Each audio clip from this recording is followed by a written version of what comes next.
Hey, everybody. Welcome back to ATL Developments with Geoff Smith. I am Geoff Smith, and we are recording live, or at least live right now, in the Business Radio X studios up here in Alpharetta in the beautiful Renaissance Bank off of Windward Parkway, where we talk about all things economic development throughout the metro Atlanta area. I am a mortgage banker with Assurance Financial. If you need a loan, please always feel free to reach out. I will tell you that mortgage interest rates have dropped back into the 3% range. I never thought I would be saying that right now. I can tell you, I can spend a whole show telling you why that is. Can't really tell you where they're headed, or else I'd be a hard guy to find probably. But if you have an interest rate over 4.5%, you probably should give me a call and let me run you some numbers. But I also write a newsletter and a weekly column that runs throughout North Fulton and Forsyth counties in the Herald newspapers. It's also distributed through an email, and if you want to get on that distribution list, or if you want to get in touch with me, you can find me at gsmith@assurancemortgage.com. So it seems like I start out with this line every show, but Atlanta has grown so much in the last 40 years that there are cities, counties, communities, and neighborhoods that all have their own distinct identities and that all have their own governing structures in place. It's easy for me to live in Roswell, become narrowly focused on the issues directly affecting my city, and have absolutely no clue what's going on in, say, the Old Fourth Ward in town Atlanta, or, the Square in downtown Marietta, or even around the Dunwoody MARTA station near Perimeter Mall. It's easy for us and our elected officials to become locked into the issues operating within our own borders. Yet everything we do in some way affects those other jurisdictions outside of our borders. So if I want to improve traffic in Roswell by four-laning a road that goes into Woodstock or Alpharetta, probably a good idea to let those city officials know there what we're going to do. Otherwise, that four-lane road is going to go into a two-lane road, and there's going to be a big bottleneck. And, let's look at it a different way. So let's say I'm in Alpharetta, and I want to four-lane every single road to get everybody to Georgia 400. Well, if Georgia 400 is not moving, then that's not going to do much good. So it's good for us to know what's going on. It's good for the communities to know what's going on in other communities. And it's good for somebody to be overseeing and watching all this stuff, writing all this stuff down to put everybody on the same page. And in my mind, in my view, that's kind of why we have a need for something called the Atlanta Regional Commission, or as most call it, the ARC. The ARC is where city, county, and community leaders can come together to plan for future growth of the entire metro Atlanta area. They deal in infrastructure improvement, economic development incentives, and public awareness on the issues. They have a large full-time staff and have created the 25-year plan that serves as a long-range blueprint detailing the investments needed to ensure future success and to improve the quality of life for all people in the metro area, which I used to say the 10-county metro area, but I think they're looking a little bit wider now. It's hugely influential organization on the future growth of our cities and counties, and I am very, very lucky today to have as my guest Kerry Armstrong. Armstrong has served on the Atlanta Regional Commission since 2008. He is now in his second term as chairman of the ARC. He is the managing director of Pope & Land, one of the metro area's largest commercial developers. He serves as chairman of the North Fulton Community Improvement District, which if you listened to our last show, you know all about that, and is the immediate past chair of the Council for Quality Growth here in Atlanta. Few people are as plugged into the development scene in Atlanta as Kerry Armstrong, and I'm lucky to have him here. Kerry, how are you doing? Well, I'm doing great. Thank you for the introduction. Absolutely. Kerry, I always like to start off my show. Atlanta is such a huge melting pot. Everybody I know is from somewhere else. So for me, I'm a native. It's fun to hear where people grew up, what it was like there, and how they came to Atlanta, and I find that's a good place to start the show. So I'll begin there with you. Where'd you start out in this world? Well, I actually was born and raised in Kokomo, Indiana. Okay. It's a town of about 52,000 people, about an hour north of Indianapolis, so sort of north-central Indiana. And grew up there, went to Purdue University, about an hour away. Okay. And spent the first part of my adulthood in the Midwest. And then I married a Southern girl. Who I met in Atlanta, and the die was cast. There you go. Yeah, so there's all kinds of draws down here, and that certainly is one of them. What was Kokomo like growing up? What kind of town was Kokomo? Was it, just a basic Midwestern town, farms and factories. Okay. The auto industry played a big part in its economy. It had Delco radio, Chrysler transmission, so smokestacks, steel mills in town.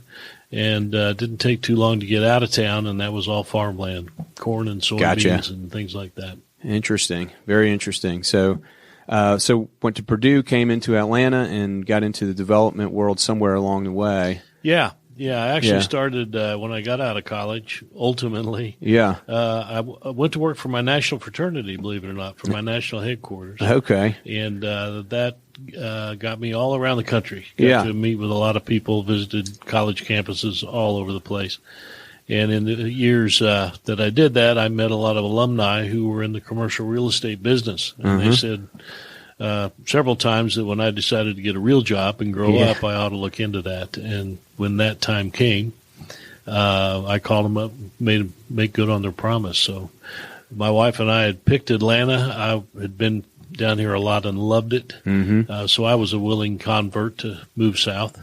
And I came down and jumped up and down until somebody hired me. There you go. And what year was that about? 1988. 1988. Easter weekend of 1988. Okay. A lot going on in 1988 in Atlanta. Certainly a lot of development stuff. There was. And it had its problems. And one of the gentlemen who counseled me in Chicago, I said, I hear that, and I knew nothing about the commercial real estate business. Okay. I said, I hear Atlanta has a lot of problems. He said, you better hope so. If they don't have problems, they don't need anybody to come down and solve them.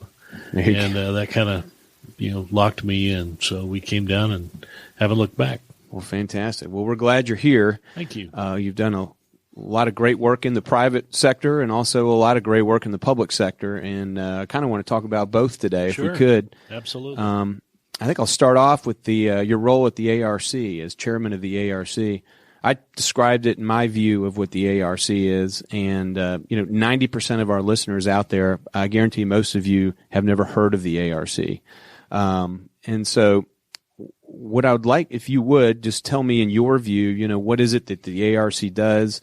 What benefit does the ARC have to the Metro Atlanta area, and what kind of things do you do? And give us kind of a glimpse of what goes on over there at the ARC. Sure, I'd be happy to. The ARC is a little bit of a complicated beast because it's involved in a lot of different disciplines. To most people, it's associated with transportation and traffic and roads and all of that stuff, and it certainly is. At its core, the 10 core counties form the regional commission, and every county in Georgia is a part of a regional commission. There's 12. Okay. And that is at its base. It exists for long-range land use planning and all of those things. But as we get into our other disciplines, that region changes geographically, the largest being transportation, which is actually a 20-county region. Okay. We're the federally designated metropolitan planning organization. So all federal money that comes into the 20-county region has to be in our plan. So that's where we make a lot of the headlines. But we're involved in a lot of other disciplines. The easiest way to think of us is that we are really the only agency involved in long-term planning on key disciplines that impact our entire region. Right. At our heart, we're planners. Right. Certainly along the way, we become involved in how money is allocated and resources and strategies and all of those things. But at our heart, we're planners, and we also administer several programs on behalf of other governments like the federal government and so forth. So it can be a little complicated sometimes. Sure, I can imagine. First of all, you've got a lot of community and elected officials all on the commission, and we do, and everybody's got their turf to fight for or work for, I should say. So a long range plan. So the 25-year plan is one of the biggest things. I guess, Mike, what I'm trying to figure out how to ask is the 25-year plan. It describes the transportation outlook. What exactly goes into the 25-year plan? What is it telling folks, and how closely is that plan actually followed? I mean, I know it can't be letter of the law. It's more Sure. of a something for people to shoot for in some way. Yeah. A lot of it's aspirational. And we Right. call it that. If we had all the money in the world, Right. everything we needed, this is what it would look like. Right. The world doesn't work that way, so we have to constrain the plan based on realistically available funding. One of the things we've tried to do at the ARC over the last several years is to actually combine our disciplines when we look at that plan. Mm-hmm. So it's not just a 25-year long-range transportation plan. Right. If you stop and think about it, one of our disciplines is we are the Area Agency on Aging. Now, how do you plan 25 years in the future for transportation when you don't understand and consider our aging population and what their transportations are going to need? Sure. In America today, women outlive their ability to drive by 10 years, men by 7. Okay. So how do we ignore that reality? So we try to incorporate all of our disciplines into this long-range plan, which makes a complicated task all the more complicated. Sure. But when you look at changes and trends in really everything, but particularly transportation, 25 years ago, nobody had ever heard of Uber or Lyft, Right. or scooters Right. available on every corner, or all of those things. The transportation technology is advancing so quickly that it's almost impossible to have a crystal ball good enough to really formulate a definitive 25-year plan. This is what's going to look like in 2040 and beyond. Right. So the art to it is being very nimble and understanding how disruptions and changes and where the trend lines are going and what are the likely possibilities, and continually refine that. We do that every 4 years, so we're continually adjusting our plans. Well, I've heard you mention, I was going to ask you what is, one question has, what is the biggest issue that's discussed down there? And I've heard you say transit and transportation quite a bit. And when you're talking about regional, that's the one thing that kind of ties everything together are the roads and everything. So if I could dive into that transit Absolutely. a little bit, I know every city and county has its own transit plan, right, for its own city. How does the ARC coordinate all of those plans? Does it use comprehensive plans from, say, each city, county, MARTA, GDOT, all these entities, and kind of mash them together into one plan? Or, how do they come up with what each city and area and county and jurisdiction and entity within its 10-county area does and is doing? How do they put all that together in one plan? Well, you've kind of nailed it. It is kind of mashing it up. Oh, okay. Because everybody's plans and needs are different. It's a very collaborative process. Yeah. We ARC never work in a vacuum. Our board of commissioners for the ARC, for the agency, involves county chairmen of the 10 core counties. It involves mayors from all of the counties, and it involves citizen members like myself, who are elected by the public members. And we're in constant contact and work with all of the other involved agencies, GDOT certainly, CERTA, MARTA, GRETA, now even, of course, the ATL, which is new on the scene. Right. For those that don't know, the ATL was going to be MARTA. Well, it's the Atlanta Transit Link Authority. And right. It answered a question that had loomed for years, which is, to your point, how do we meld all this together? We've got different transit systems all over the region, and they don't talk to each other. Right. My Breeze card won't work your bus. Right. My route doesn't hook up with yours. How do we make it a truly regional plan? Right. And so all of those transit agencies are involved in our work through the various committees that we have that lead up to the board. And it's truly collaborative process, but we're lucky in that when people come to work as a board member or staff or whoever at the Atlanta Regional Commission, they think regionally. They never forget where they're from. They never forget who put them in office. Mm-hmm. But they understand that we have to have regional solutions to really make this all work, and they behave that way, and it's great to see. That's great. So what role does ARC have in folks getting funding for, let's say I want to, I'm up in North Fulton and I want more lanes on Georgia 400 and I want the state to do something about it. What role does the ARC play in that process? Well, we're kind of the convener. Yeah, that really distinguishes us from any other agency. We're the only agency that brings that unique collection of elected officials and public members together to tackle problems. Typically, if it'll almost always involve a city or a county. Of course it will. Sure. And those plans and transportation plans and land use plans are all kind of bubbled up through the system and work their way through the process, not only in GDOT's plan, Georgia Department of Transportation, and collaboratively with our plan. They are prioritized through primarily because of limited funds. Right. A lot of the bigger projects, of course, that's federal money. Right. And that comes with its own burdens and Sure. benefits.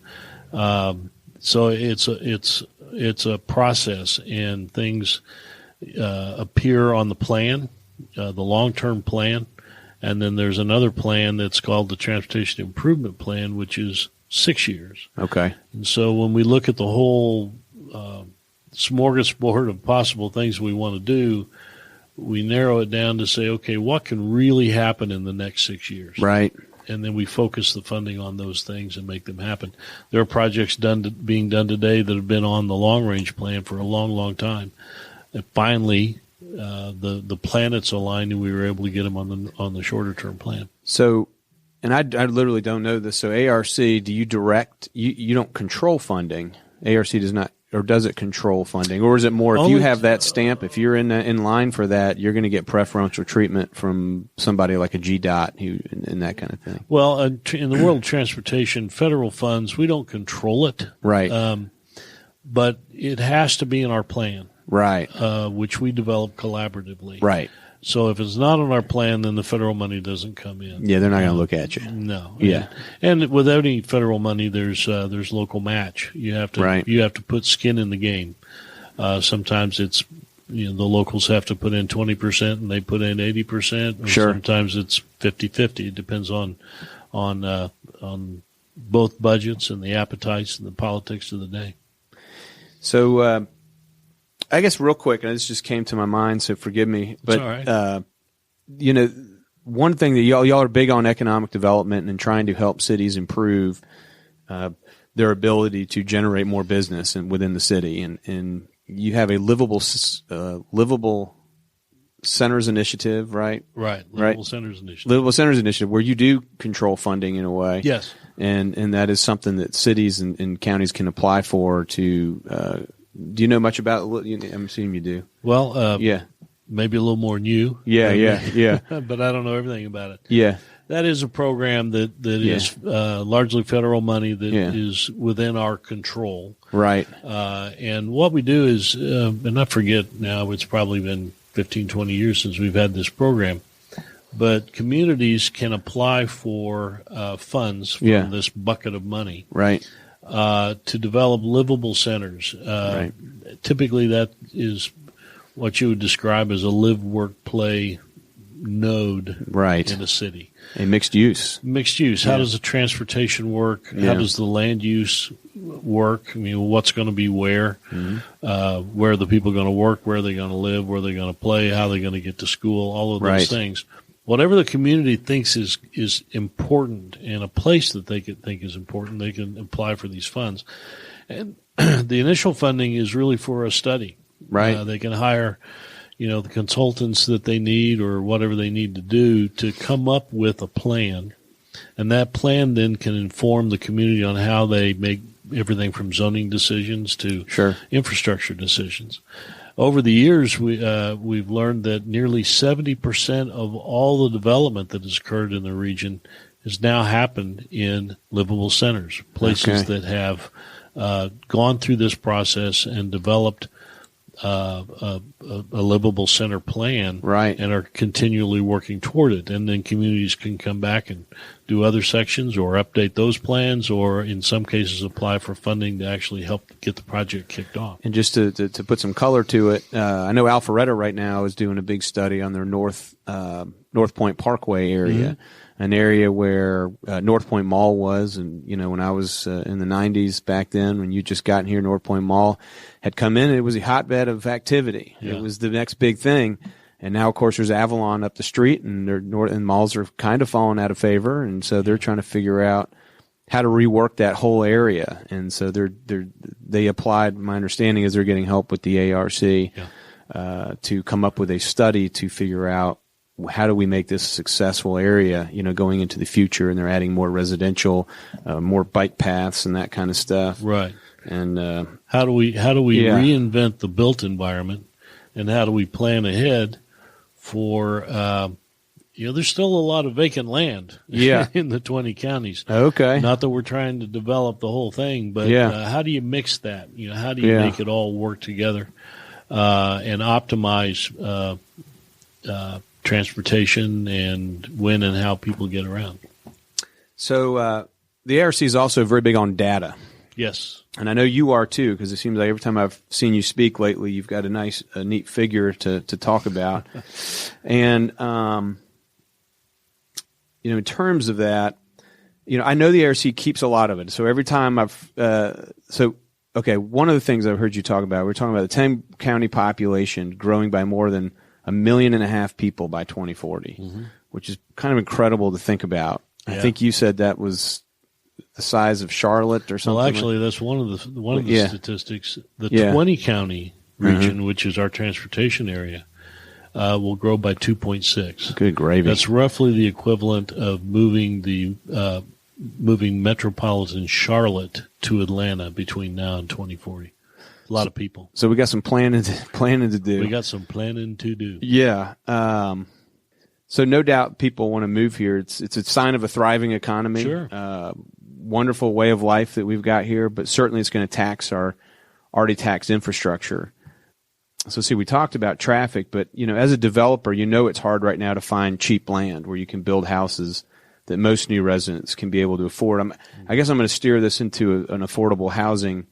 I was out at dinner in Roswell, and from the time we ordered our food to the time we got it was 45 minutes. And the manager came over, and he was apologizing profusely, and he was giving his gift cards and all this kind of stuff.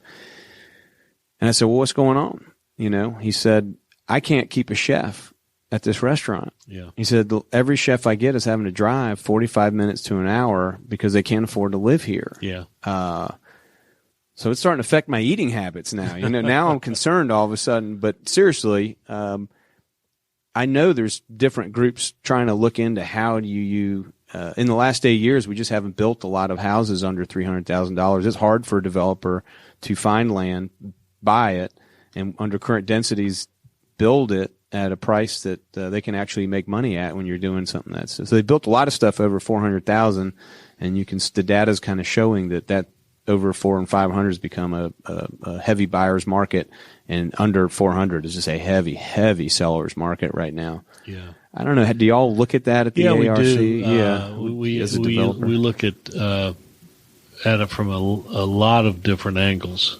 And frankly, personally, and I'm not alone, I would identify the availability of affordable housing to be a real challenge for our area in the foreseeable future. Now, we're not alone. This is true all across the country. Right. It's a combination of rising land prices. It's a combination of rising construction prices. Everybody who buys a home wants it to increase in value. Right. The tax structure for real estate taxes is based on rising values of real estate. And it's a complicated process, and there is no silver bullet. There are a lot of brilliant ideas that are being tested on how to bring costs to build down. Mm-hmm. Okay. Land is what it is. I mean, I'm an evil developer, and I will tell you that if I think my land is worth X, I really think it's worth X. Okay. And I'm entitled to get that. So we're going to have to find some ways to sort of break the model, try some things that are a little bit different. It might be incentives. It might be philanthropy. It might be changes in zoning laws and building codes. Okay. Certainly density. Sure. Greater density can play an impact on it. The thing I try to remind people, though, is that the question of affordable housing, there's two sides of that. One is, what does it cost to do it, but to create it? But the other side of the question is wages, is how much money people have to spend on it. Right. And what's happened over the last decade or so is that the big middle of our population has not participated as greatly in the recovery as the other ends of the spectrum. And so you want a simple answer? Give everybody a raise. Double everybody's salary. Then they can afford what's out there. But now I got to pay more to eat. Well, you can't eat anymore anyway. I can tell you're already spilling your water on the table. So, but you see the point. I do. Wage growth has absolutely. not followed suit, and historically, you kind of need some balance there, and it's a challenge. Right. I think we'll see some progress. A lot of communities are really focused on it. Right. Some cities are trying to regulate it or require it. Right. That's difficult economically. Speaking as a developer, that means that if I need to provide a certain portion of my project at a lower cost basis, that means that the other part of the project has to be higher, right, in order to balance it all out and make the whole thing viable. Sure. So it's a difficult challenge. Luckily, I think all across the region, I see communities and citizens understanding this and trying to deal with it. Anecdotally, to your point, you've heard the phrase "drive till you qualify." If somebody wants to buy a house, they're going to get in the car and they're going to keep driving farther out until they can qualify. But if their job is still closer in, then the time that it takes to get to and from work and the cost of that transportation is expensive. And that's the dangerous thing. A lot of people look at Atlanta and say, well, you've got reasonably, by comparison to our peer cities, reasonably affordable housing. But if you combine the cost of housing and transportation, that is over 50% on average of disposable income of a family. Right. And that don't fly. No. You got to be more like 30%, 35% to make that work. So we've got a challenge, and people are driving too far, and that brings the transit question up. We've got to find ways to move lots of people around at the same time in affordable ways. We talk about it in terms of mobility. People get passionate about cars versus transit versus public transit versus heavy rail versus buses versus all that stuff. Mm-hmm. Forget all that. Okay. We're talking about mobility. How do you get to where you need to be? How does your family get to work and school and play? How do we move people around? And let's not get all fussy about the details of the technology or the mechanisms that are used. Let's talk about how do we move people around and keep them mobile. Well, it's a great point, and I joke around about the affordable housing issue, but it is something I take very serious. And I'm a mortgage banker, and I do get people all dressed up and ready with a loan, and they're going out to try and get a house in the $200,000 price range, and it is a battle for them to be able to do it. It is a real battle, and I had somebody just give up, and they just said, "I'm just going to rent. I'm not worried about it," and they're going to miss out on all that opportunity to build equity in something and to get that kind of appreciating asset in their life. And it's an issue that I know people are looking at. And you talk about drive till you qualify, and so that kind of leads me into my next question. How far out can we go? In Atlanta. I mean, how far out is someone willing to commute, or do we keep bringing the jobs out closer to people? How far out is there a wall that we can eventually we're going to run up against? Or it seems like, back before 2008 and the downturn, it was kind of like a land grab. It reminded me of the out west. Everybody was just going out every time they got a piece of land and build it and keep going, and they're going to build the outer loop, and that was going to, and it seems to me that we're kind of, I don't know if we're running out of steam or what, but I know that our construction industry is hurting labor-wise, but how far out can we go? Well, have I set it up enough? Yeah. Atlanta is uniquely positioned. Yeah. It really has very limited natural constraints. Right. 360 degrees. That's one of the reasons it is such a prime transportation hub, because of its location on the map and within the country, and the fact that it does have this ability to expand.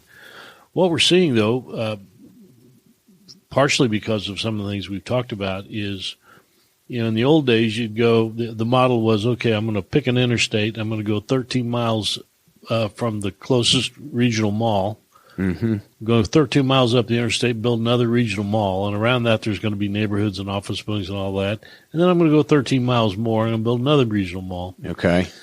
I laugh about it. I live fairly near I-85 on the northeast side. At some point, I become suburban Greenville. I don't know. Right. I don't know where that line is. Right.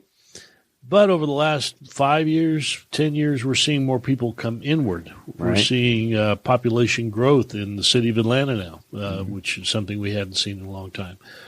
It's density. It's more infill. It's people coming back in. We have a new generation or two in our population who think differently about their lifestyle and walkability and, working and living close to where they live, or to these central areas. Some of them don't want to own cars. Some of them don't want to own houses.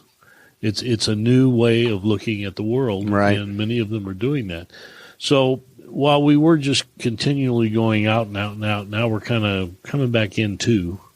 And it's more of a balance, I think, between an infill inside whatever boundaries you want to describe. But we have to remember the natural barriers. Go too far north and you got the mountains. Yeah. Mountains are expensive to build in. Yeah, I can imagine. You go too far north and you get into the headwaters of the rivers. Right. Not downstream where there's more water. Okay. Eventually there's an ocean on one side and a gulf on another side. So there's some constraints there, obviously. Yeah. But there are natural constraints. And the region kind of flexes and relaxes and flexes and relaxes. It's fun to watch as more people create the kind of lifestyles that they want and take advantage of opportunities. Yeah, and people like having a town, having a center now, whereas it wasn't as important maybe years back. They do. You can't just create that somewhere in the middle. Well, I guess you can these days. But, well, for a while there, the model was, let's build a subdivision. Let's make sure there's a big buffer between it and the other subdivisions or the commercial property or whatever. Right. And let's all orient our houses toward the street and not have too many side windows, and will be some backyards. I mean, you can create communities where you never see your neighbors. Right. Well, that's changing. Right.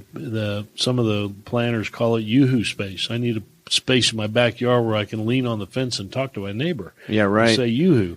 And that's good. I mean, that's kind of neat Yeah. to see that people are trying to get more engaged with their friends and neighbors. Well, we're getting closer to the end here. John's over there giving me the numbers. So what I would like to do is I'd like to, before we get out of here, is put your developer hat on at Pope and Land. Mm-hmm. And, I love giving folks kind of a glimpse of what goes on behind the scenes in my guest jobs, particularly in how some of these large projects get planned and are ultimately developed. I'm particularly interested in how you factor in the surroundings of properties when you're planning them. I was just at a council meeting in Roswell where they were considering a development on the east side where there was a developer had a relatively large project, and he was telling folks what his studies showed, what the market would bear, and that's what his project was. And residents were getting up and telling him what they wanted there instead. And this council's sitting there trying to decide who's right, and and all that kind of stuff. And so I think it'd be fascinating to look at one of y'all's properties up in Alpharetta and just kind of learn how you think about developing that property. And one property in particular is a very large tract that Pope and Land owns up there at the southwestern corner of Old Milton Parkway and 400. You familiar? Give me a name of it. So it's near Avalon. Yeah, we have well, I'm going to misinterpret your question and answer what I want to talk about. Do what you want. Yeah, at the intersection of trying. Haynesbridge and 400, we have yes, that's what I'm talking about. Northwinds. Yes, Northwinds was a 200-plus acre development that Pope and Land started years ago and developed through the 90s. Yes. But there was one piece left, 24 acres, 24 acres on the corner of 400 and Haynesbridge Road. It is fully entitled for lots and lots of office space. That the area has changed dramatically since you first bought that. I mean, Alpharetta, since Pope and Land first had that, there was no Avalon. There was no downtown Alpharetta, which is doing what it's doing right there. And so as y'all look at the uses for that, have those uses changed from what you originally purchased it for? And how is that? Rather than go forward with just build more office space, which ultimately we need. That's where the jobs are, a lot of them. We read all the trend lines. We listen to what we say and realize that we really needed a livable community on that 24 acres, which is not a very big piece of property. Okay. So how do we mix that up? We wanted a residential component. We wanted apartments. We wanted condominiums. It was already planning to have a hotel. We wanted a retail mix, but not like a shopping center. We wanted retail amenities that would serve the rest of that our project and the immediate area, and a lot of office. I mean, ultimately, our plan shows 1.2 million square feet of office potentially on that 24 acres. That's the place to do it. It's right up on the highway. It's right on the major infrastructure node. You don't have to build a road to get to it. Right. So we had to go through a lot of gyrations with the city. We had to rezone it to entitle the residential pieces.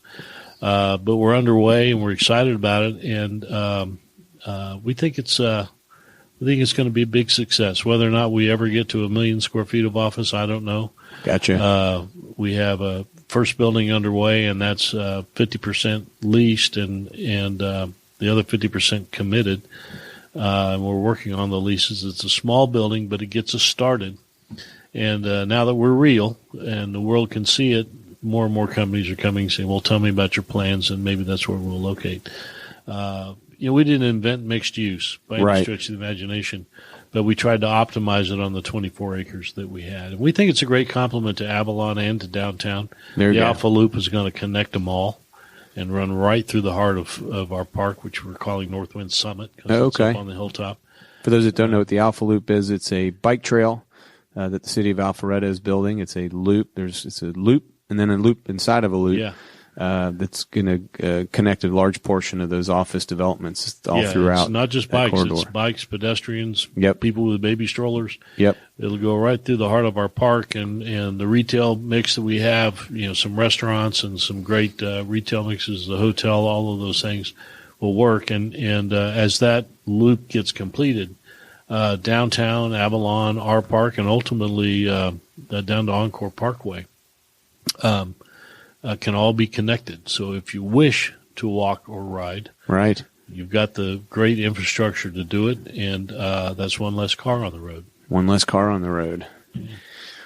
Well, Kerry, I can't thank you enough for coming up. It's been a pleasure. It's been very interesting. It's been fascinating for me to sit and get to talk with you today, and thank you for everything you're doing at the ARC. You're very kind. No, well, we appreciate you putting your time in down there. And look forward to seeing more out of it. You bet. Anything else you want to mention before we go? Or no, I'm just flattered to be here, and I hope I've said something reasonably smart. Well, you didn't have. I set the bar pretty low, so yeah, I appreciate you. So thank you very much, everybody. It's been another installment of ATL Developments with Geoff Smith. I appreciate my guest, Kerry Armstrong, a Managing Director with Pope and Land and Chairman of the ARC, the Atlanta Regional Commission. Everybody have a nice holiday, and we will see you soon.